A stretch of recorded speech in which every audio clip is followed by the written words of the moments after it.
mengampuni kau. Misalnya, ini tidak menyangkut dosa loh kawan, karena dibilang anak keturunan loh. Kalau dosa, iya dosamu semerah apapun pasti akan diampuni. Tetapi di sini menyangkut keturunannya.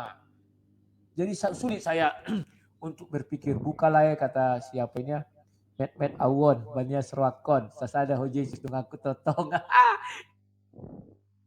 Sudah kubukakan ya, Ulangan 23 ayat 2. Jadi tolong kalian nasihati anak-anak kalian.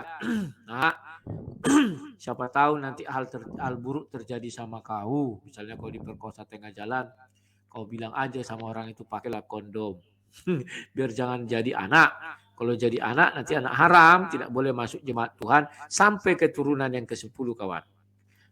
Pernah kalian dengar itu kan, ada seorang bule pas wisata diperkosa, diperkosa apa dibilang bule ini. Oke silakan, tapi tolong kau pakai kondom katanya. Itu aja permintaannya kawan ya. Katanya sih saya nggak tahu itu cerita ya dahian tanda ya, tapi begitulah kawan. Jangan sampai kemaluan berbeda bertemu. Kalau kemaluan yang sama nggak apa-apa. Bertemu tidak menghasilkan anak, tetapi menghasilkan dosa. Ya nggak bisa juga. Oke, Farhan silakan. Tadi namamu ku sebut sedikit, tidak apa-apa ya. Silakan mikrofonnya dihidupkan Farhan. Oke, terima kasih Bang Rudi Yohanes. Karena saya sudah di rumah, jadi suara saya agak jelas ya. Jadi menarik. Ini udah jelas. Topik yang kita angkat malam ini tentang hukuman dalam Islam tentang pemerkosaan ya. Dan tadinya kan itu diskusi aku dengan siapa Kian, Citrun Slayer, tapi dia nggak datang, maka aku hanya membahas dari sudut pandang Kristen. Kalau ada pandanganmu dari sudut pandang Islam silakan. Oke, kalau dari Islam sangat jelas, bahkan ketika melakukan zina, suka sama suka saja hukumannya dirajam ya. Bagi yang sudah sama-sama menikah dirajam sampai mati, kalau yang belum menikah dirajam beberapa kali saja ya, tapi tidak sampai mati ya. Artinya di sini Bang Rudi, suka sama suka saja diperlakukan seperti itu, hukumannya sangat keras di dalam agama Islam. Bagaimana yang pemaksaan, yang memperkosa gitu ya. Terus saya sedikit menanggapi tadi tentang Bang Rudi karena membawa nama saya sedikit menanggapi apa yang tadi seperti yang dibilang bahwa apalagi terpotong dari lahir ya, kita sama-sama debater senior paham lah arahnya mau kemana itu paham. Sebenarnya ini harus dikorelasikan juga di dalam Paulus juga ya. Paulus kan bersunat, jadi dia juga tidak pantas artinya ke jemaat Tuhan ya. Dan untuk masalah anak haram ya, ini sangat berbeda antara Islam dan Kristen. Di Islam anak itu fitrah, anak itu suci. Itu tergantung orang tuanya. Jadi sangat tidak adil kalau anak diperlakukan bahwa ini anak haram, tidak masuk jemaat Tuhan sampai keturunan ke-10. Betapa rasis banget gitu loh. Betapa kita ini gak adil gitu. Masa Tuhan gak adil? Kan gak seperti itu. Apakah anak itu tahu apa dia mau dilahirkan secara haram atau enggak? Kan gak seperti itu juga. Jadi yuk kita berlogika dan moralitas dan adab kita pakai. Terima kasih Bang Rudi. Saya suka diskusi yang kita ayo loh. Kalau di dalam di dalam Quran ada nggak tertulis mengenai anak haramnya? Tidak ada hukuman anak haram ini. Ya. Anak di dalam Al-Qur'anul Karim disebutkan ada, juga nggak ada kan? Disebutkan juga nggak ada ya kayak. Di dalam Al-Qur'an Karim setahu saya tidak ada perlakuan anak haram, tidak. Bahwa anak yang baru lahir itu adalah suci. Dia menjadi Yahudi, menjadi Majusi, menjadi Nasrani itu adalah kehendak orang tuanya. Ya, anak di dalam posisi Islam, anak yang baru lahir adalah fitrahnya adalah suci. Ya, gitu aja. Dan sedikit lagi Bang Rudi untuk menanggapi tentang ini ya, tentang tadi kita komunikasi di Japri. Mohon maaf biar kita perjelas Bang Rudi bahwa tadi saya mau menanggapi tentang bagaimana fitnah dari subhat dari si Scott ya. Bahkan saya bisa memberi bukti dengan valid sekali bagaimana Muhammad SAW di dalam sebuah ahli sejarah, Karen Armstrong contohnya ya. Apa saya boleh share screen bagaimana Karen Armstrong memberikan sebuah buku ya, bukunya. Karen Armstrong itu terkenal, dia mantan biarawati dan menuliskan bagaimana Muhammad SAW adalah sebagai suri toladan, bahkan peradaban barat berhutang budi kepada Muhammad SAW. Bukan hanya Karen Armstrong Bang, ada 7 orang Kristen semua yang mengatakan bahwa Muhammad SAW Hmm. bagaimana jasa dan bagaimana ininya ya. Apa? Ya, silakan. Oke, saya screen ya. Silakan share screen. Oke, Ya, saya biar nanti screen. Scott yang menanggapi, kita masukkan dulu. Bersedia ya diskusi dengan Scott? Oh, bersedia sekali saya, bersedia Ya, sekali. siap. Sebentar, saya share screen. Kok nggak bisa ya Bang Rudi ya? Bisa, share screen berarti. Bentar. Ini ya. Oke, pandangan ilmuwan. Oke. Nah, saya share screen sudah kelihatan? Slide aja. Sudah terlihat Bang Rudi? Tunggu. Belum masuk. Tunggu dulu. Harusnya tampil dong. Share Udah. screen sudah. Sudah saya masuk. Belum Udah masuk ya? tampil kok share screen kok. Di tempatmu sudah tampil, tempatku belum. Kenapa ya? Agak lambat. Itu udah. Nih ya, di share screen ya. Udah belum Bang? Belum. Kok belum ya? muncul. Di saya udah sih. Ya, Sebentar. harusnya dia langsung nampak itu, biasanya langsung nampak. Ah, ini. Oke, udah. Oh, baru muncul. Udah muncul. Oke, bagaimana Ini udah Karen muncul. Armstrong mengatakan ini bukan literatur Islam ya. Lihat kalam itu adalah detik.com ya, Bang Rudi ya, detik ya, punya RCTI ini, grup RCTI ya.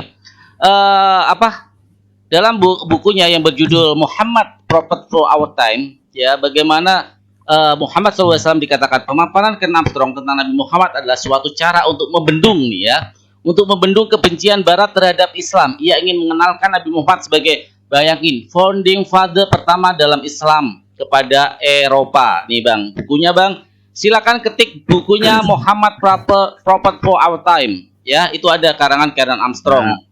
Terus yang kedua, Dr. Zweir, seorang orientalis Kanada. Ini orang Katolik ya. Dalam bukunya yang berjudul Muhammad, tidak diragukan lagi bahwa Muhammad adalah termasuk pemimpin agama terbesar. Bisa juga dikatakan bahwa dia adalah seorang reformis, mumpuni, fasih, pemberani, dan pemikir yang agung. Bla bla bla. Lagi, Brother Hiller, orientalis Jerman, mengatakan apa? Muhammad adalah seorang kepala negara dan punya perhatian besar pada kehidupan rakyat dan kebebasannya. Ya. Siapa lagi? Ada lagi Bornedesio, pemikir Inggris. Dalam bukunya berjudul Muhammad, mengatakan dunia ini sangat membutuhkan pemikiran Muhammad. Nabi inilah yang meletakkan agamanya senantiasa dalam posisi terhormat dan tinggi, agama yang paling kuat dalam mencerna seluruh peradaban. Banyak lagi Bang. Dan saya bisa menampilkan bukti-bukti ini dalam bahasa Inggris dan dalam bukunya semua penulisnya adalah orang Kristen. Artinya Bang, di sini saya memberi bukti. Itu adalah bukti dari eksternal, yaitu dari pihak internal Anda. Terus yang kedua Bang Rudi, tentang bagaimana ketika dia menarasikan bahwa kata-katanya sangat kasar tadi siang, makanya saya masuk dengan kata Muhammad modar gitu kan. Sangat tidak layak menurut saya untuk orang seperti ini menggunakan narasi-narasi kebencian kayak gitu. Bang Rudi tahu saya tidak pernah menggunakan narasi Yesus seperti apa, tidak pernah. Karena kita harus saling menghargai dalam hal ini. Dengan menggunakan kata modar seperti itu, makanya saya challenge dia. Ayo diskusi sama saya berdua. Kalau bisa naikkan sekarang untuk Scott, kita buktikan. Dan secara logika, historikal, dan bukti arkeologis, mana yang lebih masuk akal dan mana yang lebih bisa diterima antara Yesus dan Muhammad SAW. Saya bisa menceritakan secara detail bagaimana ketika masih di kandungan, begitu lahir, masa anak-anak, masa remaja, masa dewasa, masa pernikahan, masa hijrah, masa menjadi pemimpin, dan masa meninggal. Semuanya ada di dalam sebuah kisah sirah nabawiyah. Bukan hanya dari versi Muslim, tapi dari versi orang-orang Kristen sendiri yang mengakui bagaimana Rasulullah SAW. Ya, dan yang kedua Bang Rudi, Rasulullah makamnya sampai saat ini jelas. Ada makam Nabi Muhammad SAW. Yang ketiga, ada peninggalan Muhammad SAW, benda-bendanya, dan bahkan ada rambutnya yang sekarang ada di di museum di Turki. Ini terbukti. Sekarang yang gantian mau saya kepada Scott ya, kalau ada Scott ya, tunjukkan kepada saya kisah yang dituliskan bukan dari kalangan Kristen, tapi dari kalangan Islam. Karena kita harus diskusi akademis adalah dari bukti silang. Saya dari membuktikan dari penulisan orang-orang Kristen, dan kalian buktikan dari sisi Islam kisah Nabi Tuhan kalian, yaitu Yesus, dari umur 13 sampai 30 tahun dari kalangan eksternal kalian. silakan memberikan bukti dan saya akan kan tadi saya sudah memberi bukti dari sisi Muhammad SAW, penulisnya dari Kristen semua. Silakan Scott, naikkan aja Bang Rudi. Apa yang mau dinaikkan? Dia belum datang. Oh, belum datang. Jadi Dia janganlah belum kata-kata ada. pakai Kita kan- kata-kata modar segala. Ayolah kita diskusi dengan Kita kan sehat. tadi sudah perjanjian kita, saya hubungi dia dulu. Nanti dia menghubungi saya, baru kita atur jadwal. Makanya saya izinkan kamu naik. Kenapa? Kan dari tadi siang mau naik tapi sinyal nggak bagus. Betul. Ya, klarifikasi itu adalah hakmu. Maka naik. Tadi siang rencananya mau ditemukan, ternyata sinyal di tempatmu kurang bagus. Ya kita tunggu nanti si Scott. Makanya sengaja aku bilang itu dalilmu tadi sudah. Scott pasti nonton dan dia nanti pasti akan memberikan sanggahan berdasarkan data-data yang dia punya. Saya Oke, tahu begitu saja Farhan. sebentar sedikit Bang Rudi. Saya tahu apa yang dibawa Cadia. Karena saya ini kan passion saya di sejarah dan ini ya, sejarah dan sains ya. Saya debater muslim yang mempelajari sejarah dan sains. Yang dibaca buku dia saya tahu. Dia yang dibaca adalah buku Don Gibson ya, yang mengatakan bahwa Mekah tidak ada. Yang ada adalah Petra. Dia lupa. Dia berhadapan dengan siapa? Petra di Yordania itu adalah sudah disahkan oleh UNESCO ya, yaitu adalah Salehun Madain, yaitu tempat yang menjadi tempat peninggalan kaum Samud. Kaum Samud itu adalah umatnya Nabi Saleh dan Nabi Hud. Dan ini sudah terkonfirmasi oleh UNESCO. Saya memberi bukti ya. Jadi kalau dia menggunakan itu ketinggalan zaman sekali. Orang-orang yang kayak gini itu ketinggalan zaman sekali. Don Gibson ini sudah dibantah sekali bukunya ya tentang bagaimana Mekah secara arkeologis ternyata tidak ditemukan. Ya bakalan tidak ditemukan.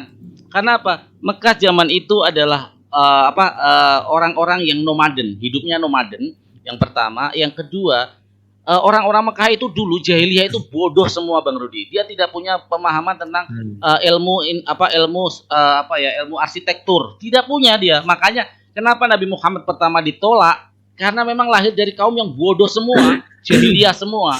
Sehingga dulu itu tidak punya bangunan. Gurun pasir contohnya. Bagaimana hukum kimia ketika gurun pasir akan meluluhlantakkan dan menghilangkan semua bukti secara ini ya, karena dari bangunan dari kayu, dan dia orang nomaden. Dia 6 bulan pergi baru pulang karena dia hidupnya nomaden. Suku-suku Quraisy zaman dulu nomaden, Bang.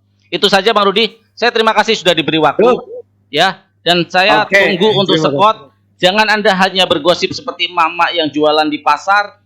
Hadapilah Farhan, tunjukkan bukti Anda. Kita akan diskusi di channelnya Bang Rudi karena saya menghargai Bang Rudi. Silakan tentukan waktunya Bang Rudi dan saya tunggu Bang Scott ya. Terima kasih Bang Rudi. Terima kasih. Sama-sama Bang Farhan. Rudi.